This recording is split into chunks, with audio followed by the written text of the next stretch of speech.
Il est 7h21 en route pour la Coupe du Monde de rugby. Tous les jours de l'été sur Europe 1.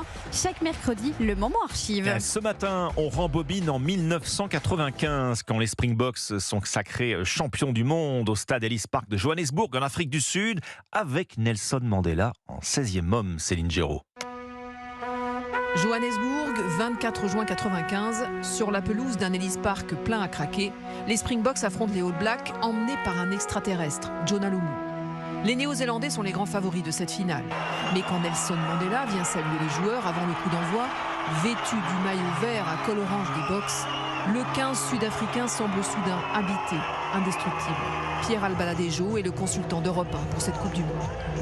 C'est là qu'on a vu des Springboks avaient le cœur plus gros que le maillot, aller jusqu'à l'extrême limite de leurs possibilités, et c'est ainsi qu'ils ont mis sous l'éteignoir le rugby de rêve que nous avaient offert les Néo-Zélandais tout au long de cette Coupe du Monde.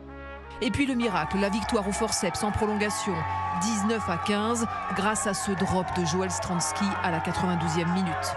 Le stade tout entier chavire de bonheur, Pierre Albaladejo aussi. Ils m'ont enchanté surtout par leur vaillance.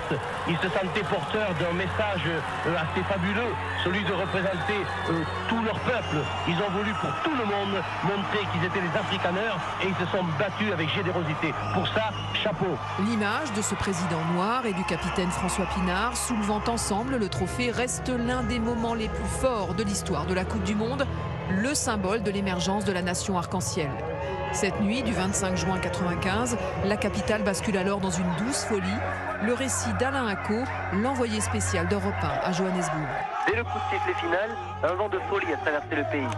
Dans les rues malfamées de Johannesburg, on a croisé des mendiants qui criaient « Boka, Boka ». Dans le quartier chic, où avait lieu le dîner de clôture de la Coupe du Monde, on a vu des gardiens de parking noirs embrasser des grandes dames un peu coincées de la société afrikaner. Image fugitive et étonnante d'un pays enfin réconcilié, au moins pendant quelques heures. Comme si le rugby d'un seul coup avait effacé des siècles de haine et 40 ans d'apartheid.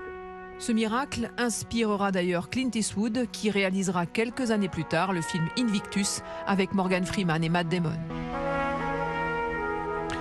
Merci Céline Géraud. La Coupe du Monde de rugby en France, donc c'est dans 51 jours maintenant exactement.